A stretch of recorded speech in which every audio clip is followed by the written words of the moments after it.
अगस्त 2018 से अप्रैल 2022 तक पाकिस्तान की तारीख का वो सुनहरी दौर कि जब अवामी उमंगों की तर्जुमान हुकूमत ने मुल्क को मुश्किलात की दलदल से निकालकर दुरुस्त समत पर गामजन किया। इमरान खान ने जब इक़्तिदार छोड़ा, तमाम मुआशी इशारिये मस्बत थे। GDP की शरह नमू 6.2% की तारीखी बुलंदी पर थी, जो PDM दौर में घटकर 0 पर आ गई। इसके अलावा शरह गुर्बत जो 2022 में 17% थी, PDM हुकूमत के दौर में बढ़कर 25% तक पहुंच गई। बड़ी सनत की पैदावार की शरह जो 2022 में 8% तक थी, PDM के तबाहकुन दौर में कम होकर -1.9% पर गिर चुकी है। बावजूद इसके कि 2022 में कोरोना की आलमी वबा के बाद आलमी मुआइशत को दरपेश चैलेंजेस से कोई मुस्तहकम से मुस्तहकम मुल्क भी बच न पाया। वज़ीर आज़म इमरान खान की काविशों से न सिर्फ पाकिस्तान ने आलमी वबा का मुकाबला कई ममालिक से बेहतर अंदाज में किया और दुनिया भर से दाद समेटी, बल्कि दूसरी जानिब इस संगीन चैलेंज के बावजूद पाकिस्तान ने मुआशी सतह और खारिजा महाज पर तेजी से तरक्की की। Will you allow the American government to have CIA here in Pakistan to conduct cross-border counter-terrorism missions against Al-Qaeda, ISIS, or the Taliban?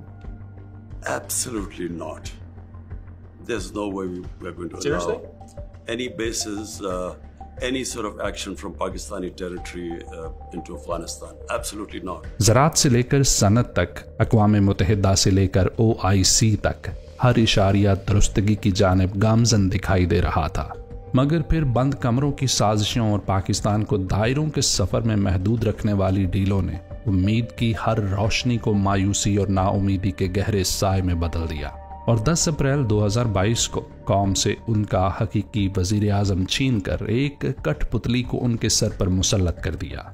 तहरीक अदम एतमाद के जरिए इमरान खान की बरतरफी पर पूरी कौम खैबर तमहरान सरापा एहतजाज हुई और वक्त ने साबित किया कि कौम का वो गम व गुस्सा बेजाना था, क्योंकि रजीम चेंज के जरिए पाकिस्तान की खुद मुख्तारी और तरक्की पर कदगन लगाकर जिस मुस्तरद शुदा मौरूसी चेहरों को मुल्क पर मुसल्लत किया गया, उनके पास ना तो मुआइशत की बेहतरी की कोई हिकमत अमली थी और ना ही दाखिली और खारजी मसाइल की। जैसे ही PDM टोला मुल्क पर काबिज हुआ, महंगाई के तूफान ने मुल्क को अपनी लपेट में ले लिया। इमरान खान ने रूस से सस्ता तेल खरीदने की कोशिश की, मगर रजीम चेंज के बाद वो मंसूबा खटाई में पड़ गया और पेट्रोल की कीमत मुल्क की तारीख की बुलंद तरीन सतह पर पहुंच गई। पिछली मरतबा भी आपको पता है कि जब हमें नुकसान हो रहा था तो हमने 30 रुपये पेट्रोल की प्राइस बढ़ाई थी। आज भी हम पेट्रोल की प्राइस उतनी ही बढ़ाएंगे, तो वो 3 जून से 12 बजे रात से ये लागू हो जाएगी प्राइस। इमरान खान के दौर में सस्ती बिजली पैदा करने और IPPs से महंगे तरीन मुआहदों पर नजर सानी जारी थी, मगर रजीम चेंज के बाद बिजली की फी यूनिट कीमत आसमान से बातें करने लगी। अशियाए खुर्दोनोश एक एक करके आवाम की पहुंच से दूर होती गईं। किसान जो इमरान खान के दौर में गंदम और गन्ने का पूरा और बरवक्त रेट मिलने पर खुशहाल हुआ था और देही मुआइशत का पहिया रवां दवां था, रजीम चेंज के बाद गंदम का रेट ना मिलने पर खुदकुशी पर मजबूर हुआ। पंजाब के किसानों की उम्मीदों को बड़ा झटका। पंजाब हुकूमत ने सूबे में सरकारी गंदम की 2 कीमतों का निजाम खत्म कर दिया। पंजाब में गंदम की इमदादी कीमत मुकर्रर नहीं की जाएगी।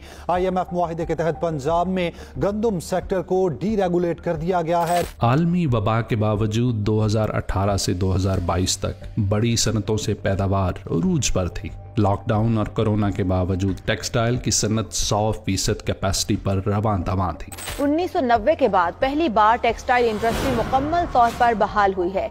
एक्सपोर्टर्स को बड़ी तादाद में गैर मुल्की ऑर्डर्स मिल रहे हैं, जिससे टेक्सटाइल सेक्टर को 2 लाख से जायद मजदूरों की कमी का सामना करना पड़ रहा है। मगर रजीम चेंज का अंधेरा छाने के बाद एक एक करके सनतें बंद और एक्सपोर्ट गिरती चली गई। इमरान खान के दौर में मुल्क में दहशतगर्दी 0 थी और दुनिया पाकिस्तान को सियाहत के नए हब के तौर पर देख रही थी। पाकिस्तान का सॉफ्ट इमेज दुनिया की नजरों में तेजी से सिरायत कर रहा था, मगर रजीम चेंज के बाद दहशतगर्दी का नासूर ऐसा बेकाबू हुआ कि आज चारों जानिब फैल चुका है। इमरान खान के दौर में आवाम को मुफ्त इलाज की सहूलत मुयस्सर रही, मगर रजीम चेंज के काले साए पड़ने के बाद न सिर्फ आवाम इस सहूलत से महरूम कर दी गई बल्कि मुल्क के सरकारी अस्पताल भी धड़ाधड़ बेचे जाने लगे। इमरान खान के दौर में लोग तेजी से अपना सरमाया बैरून मुल्क से पाकिस्तान वापस लाकर यहाँ सरमायाकारी का आगाज कर रहे थे। बड़ी बड़ी कंपनियां पाकिस्तान का रुख कर रही थीं, मगर रजीम चेंज के बाद न सिर्फ तेजी से ब्रेन ड्रेन हुआ बल्कि लोग अपना सरमाया यहाँ से वापस ले जाने पर मजबूर हुए। 2018 से 2022 पाकिस्तान की तारीख का वो अरसा है जब 70 साल में पहली मर्तबा कौम ने खुद को बाएतमाद महसूस किया, दुनिया की आंखों में आंखें डालकर अपना मौक़िफ़ पेश किया। मगर जिस बेदर्दी से मुट्ठी भर लोगों ने अपने मुफाद की खातिर कौम की उम्मीदों को रौंद कर उसे पस्ती के गहरे कुएं में धकेल दिया है, इस जुल्म की मिसाल नहीं मिलती। आज पाकिस्तान में मुईशत बर्बाद, इंसानी हकूक पामाल और इंसानियत परेशान हाल है। काश के फैसला साज अपनी रवश बदलते और मुल्क को दुरुस्त समत में चलने देते तो आज पाकिस्तान इस्तेहकाम की नई मनाजिल अबूर कर चुका होता।